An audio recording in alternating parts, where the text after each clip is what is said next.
Welcome everyone for this extremely interesting live session. So we are going to talk about overcoming crisis as an independent entrepreneur. So as you all know, or if you guys are new here, we have a perfectly, I'll say, a special person today who is going to share her experience since her uh, about her 12 to 15 years of experience as an independent entrepreneur and her lookout at today's current situation and how she looks at overcoming crisis at this time. For all of you who don't know me, I am Shraddha Verma, co-founder for Fuzia, and today I'm here to have a riveting conversation with jewelry designer, a bespoke jewelry designer, Neety Singh. And the topic of discussion today is really unique, it vasts, and it will cover a lot of takeaways and inputs for aspiring artists and entrepreneurs. Not only this, we'll have some quick conversation around jewelry because Neety is a jewelry designer, and why not talk about certain designs, creativity, and designing, right? So, and who better than Neety, who's having a 15 years of experience as an entrepreneur and as a designer. Joining me Hi. in. Hi, Neety. Hey, hi. Been trying to Hi, say Neety. hello How to are you. you? Very good. And you? I am perfectly fine. So, Hear me loud and clear, guys, Neety? I'm extremely happy and glad to introduce Neety to you. All of us have been waiting for such kind of topics coming from mentors like you. So, thank you so much for being a part of it. In her last 12 years, Neety has also uh, showcased her works in countries like London, Washington, D.C., and New York. So, Neety, thank you so much, and we welcome you to this live session that we have today. Thank you. So, Thanks, Shraddha. Thank you so much for inviting me. It's so sweet of you. great, Neety. So, Neety, tell me more about your brand. Like, how is it? What is it that, as I already, obviously know that it's also about traditional and making it like and giving it a universal appeal. So, is this the, I'll say, the USP for your brand? Is that the way that you look at your brand? I have to start by saying this, Shraddha, that uh, thank you so much for your wonderful words, firstly. Thank you. That's really kind of you. But, every time people tell me, about your brand, I do not even look at myself or my work as a brand. And the reason I say that is I just design and make jewelry and pieces from the heart. And anybody who knows me knows that about me. When this became a brand, I don't know, it was just so organic that there wasn't sort of a thought process that went into it that, um, this is what I'm going to do now, this is going to be the next step, now I take it here. So it just, for me, I've been one of those very fortunate people where I was able to, do what I loved doing. And that became, when it became my occupation, when it became my profession, I have no idea. Just one thing sort of, almost, it was, it mystically sort of fell into place, and one thing led to another, and here I am today. Um, I travel a lot with my shows. Um, but again, I see that people, when my first ever show was in Singapore. But I didn't even think that was a big deal. I said, okay, here's my collection. Somebody called me to Singapore. Very close friends suggested take it there. I took it there, sold out in half an hour, and I came back. So these things now, when I hear them from others, they say, okay, yeah, it is special, and I've been very, very fortunate. But that's the way I've always been. Um, design comes very easily to me. I'm again very blessed. Um, business, I've never made such a big deal out of. I design, people love it, they want it, they buy it. And that's really the evolution, how it goes on. One country leads me to another, and one to another. And then there's India, which is, everything starts and ends from here, because this is really whatever I know is, my design sensibility, my aesthetic is all from here. So that's how it is. Yeah. What is the biggest challenge your label has faced in 2020? So, Kaira Manchandani. Yes. So, You know, yes, I think, yeah. 2020, we don't even have to say. I mean, we all know what 2020 has gotten for us. So that is not just my label, but universally. Every trade, and especially the luxury business, has taken this huge setback because of what the world is today, and I don't need to talk about that. But I think Right. here's what I'm going to say to you, that irrespective of what we're going through right now, which I completely believe is very temporary, we'll all be out of it and we'll be back on track. So that's okay. But I think one of my, if there was any challenge, the one challenge that I have faced, not just 2020, I think since I have started, is that I have gotten into a segment which is for women, which is luxury, but how do I say this correctly? Which is a male dominated business. Okay, so if you look traditionally, women are the one who wear the jewelry, who buy the jewelry. So they are your True. consumers, your end consumers. But your traditional jewelers and your, the jewelry makers and the sellers have mostly, except in recent times where you see huge aberrations, in India been men and family run businesses. And so the acceptance of accepting somebody who's not inherited a business of jewelry, which is supposed to run down generations, that has been, again, not a challenge, but it's sort of taken a while, because the mindset is that, when I started, I was younger than I am today. So, this young girl, she travels with the shows and she's making some jewelry and she'll sell, and it'll be a hobby, and then it'll die down, and then the children will come, and so that is the mindset. Whereas you have your so and so and sons and so and brothers companies, who are the ones you go to where there's serious investments involved. So I think that is a challenge for people to understand, that just because you're a lady So, who's on your if, own, yeah, but if it's not just about 2020, if I just talk about your entire, experience of last 12 to 15 years, uh, yeah. I'm sure there might have been a lot of such ups and downs. Okay.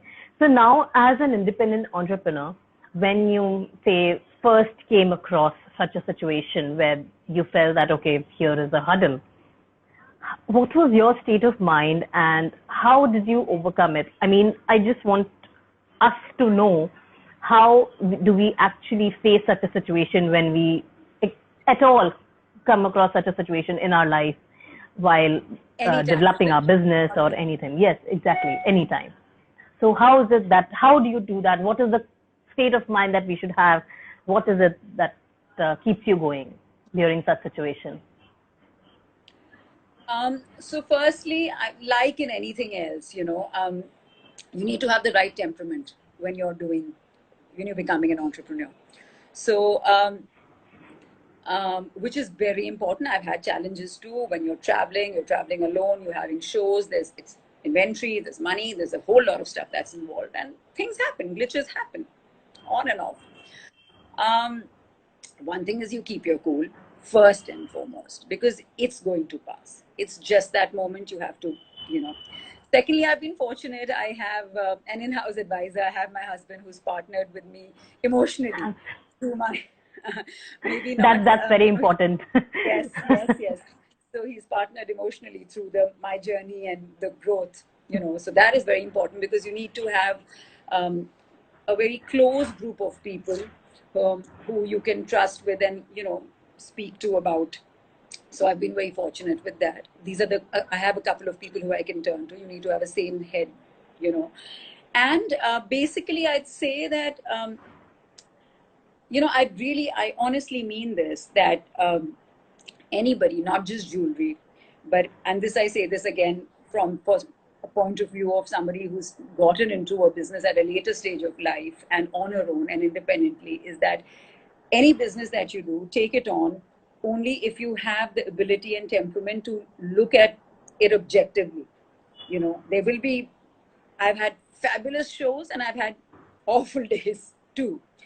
But to be able to analyze and say that, you know what, it's okay, it's just another day, it'll move on. So I never make it larger than my life. It's never. I Right. love it. I do this because I really enjoy doing it.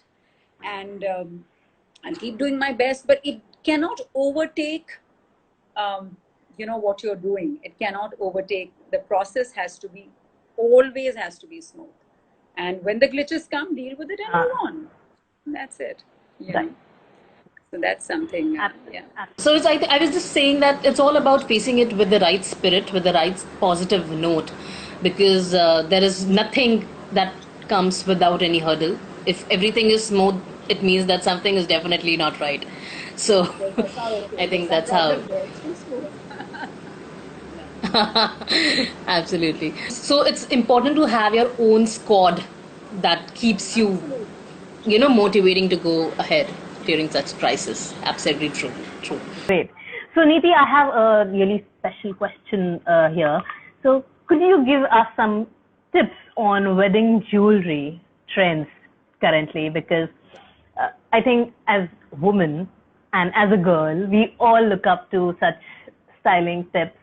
And, considering the fact that you are someone who has experimented with traditional jewelry and have given it a very modern avatar. So, what are your thoughts on the traditional jewelry trends for wedding? Okay. So, Shraddha, the first thing I'll tell you, and that is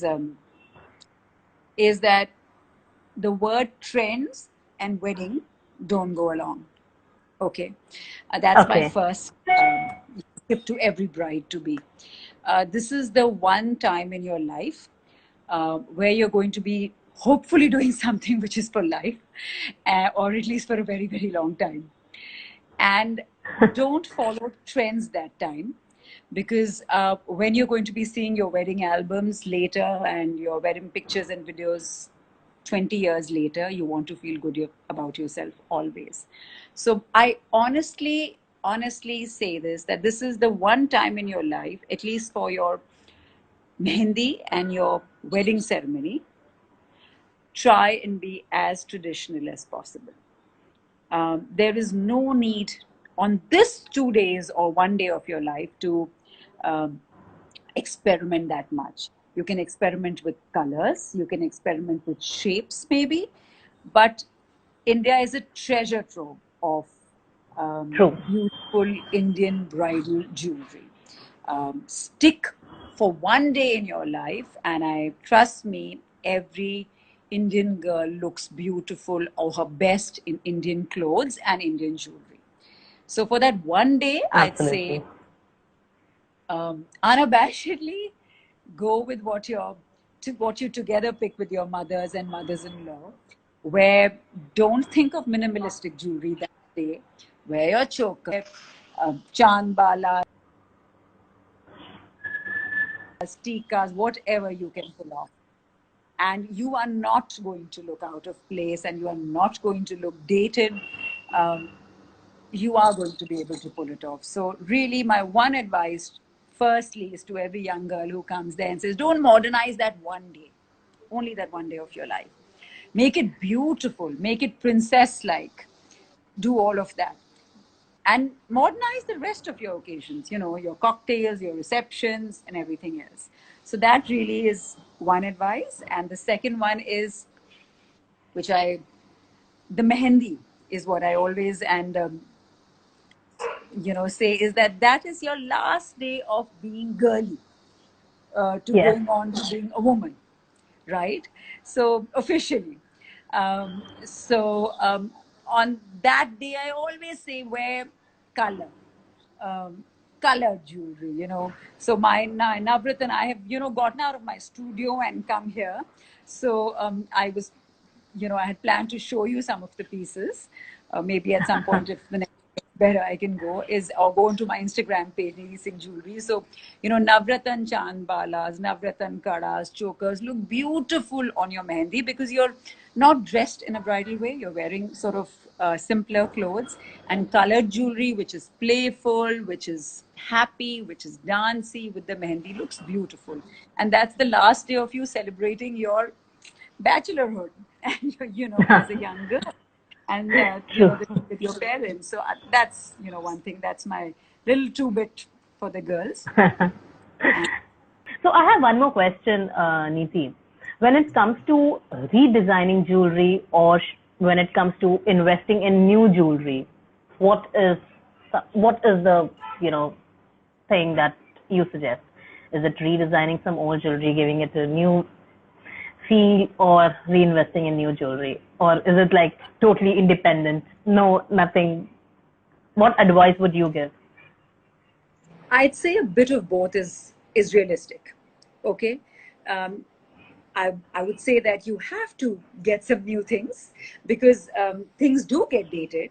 You do want to up and your style evolution also takes place years as they go by, and not everything is wedding jewelry. You have, this is just wearable jewelry, right? So you do go on with, everything, every design platform, every everything, architecture to painting to anything, there is an evolution in style. So you True. definitely need to add to your collection and slowly build your collection. But on the other hand, I do understand you cannot keep adding. So there are times where it's very, very wise to redesign your jewelry because fortunately, the good thing about jewelry in all these crazy times also is that there is always a value to your purchase, you know. So you can Absolutely. just upcycle it, upcycle it to looking traditional, upcycle it to look at modern, play it down, play it up, whatever. So, I think there's a balance of both. It won't be fair for me to say that, just keep buying new jewelry because no, that's not possible. We have to be realistic. On the other hand, there's one thing I'd like to say is, and that's especially, I'm going to say this on this platform because I know it's a young platform, is that Yes. we all, yeah, So I'm going to say this to all the young followers and brides to be and new brides, and we all love our collectibles, our bags, our shoes, and all of that. And we love investing, all of us, and we are equally guilty of it, right? But here's what I'd say, that do that. Um, but do remember that when you put your money into jewelry, the value only goes higher um, in years. So even when you're looking at it from a Absolutely. conventional investment point of view, this is the one luxury where you may invest, but it's not going to let you down, you know. So, True. uh, So, since we have, discussed so many things, coming to the last part of the conversation. So, Neety, if there are three messages that you would want to give to our audience when it comes to aspiring artists or aspiring entrepreneurs, what would be those three key messages be? I don't know about three key messages. I haven't given that a thought, but so to budding artists, um, I'll just say that keep your spirit alive because I think that's the core. And we are all in a beautiful space, and you can focus on beautiful things only if the mind is in a good place. And I say that from personal experience that the days that I'm not at my 100% best or not at my laughing most, I'm not at my most productive self design wise. So keep yourself at a happy space, surround yourself by things and people that make you happy. If it's music, if it's dance, if it's whatever be it, or sketching. Um, the other thing I'd say is that nobody has ever learned enough or learned at all. Um, training of the eye is one of the, the most important things. Every day, there's something new that, I tell myself. Surround yourself with beautiful things. You can't make beautiful jewelry if your space is not pretty, and if you can't make a beautiful space if you're not dressed well. That's how I look at it. So surround yourself with happy, beautiful things. What was the other thing you asked me? What other message did you say for A entrepreneurs as message well? to an entrepreneur, yeah. Put thought into not just the business angle, which will happen, which will come when you do something you like, but when you start something, um, really evaluate that is this what is closest to your heart, or is this your mojo, as they call it, or only then, if you're looking at the end result, if you're concentrating on what is my turnover going to be in 5 years from now, then I may as well have been selling gold bricks, uh, you know so so I'd really say that business falls into place when you do what you really love doing. I mean, so Totally that's more true, than totally true. yeah, more than, and I truly mean that. I mean, that will happen. That's organic. Totally true. Yeah. I think these are really good key takeaways. I think all of us would be really, would find it relatable in every aspect, whether we are a jewelry designer or not, whether we are an artist or not, or whether we are an entrepreneur or not. But I think these are really valid for each and everyone's life. So, it was really great having you here, Neety, and it was Likewise. wonderful having you here to share your thoughts and experience with us. Wonderful. Thank you, Shraddha. Thank you for having me. No, I'll definitely say that we had such a wonderful audience with us, Like, such thank a you, wonderful guys. audience. Thank you so much for supporting us, for being with us, and pouring your questions and love for us. We really loved answering all your queries, taking all your feedbacks, and I hope we did justice to some of the questions that you might have put in. Do let me know in case you wish to have more of such sessions with Neety to know more. I'm sure it will be great for both of us to collaborate and come again to answer all your queries again. But Yes. Neety, definitely this is really helpful for all of us. And thank you all audience for your for joining us here for such a long time now.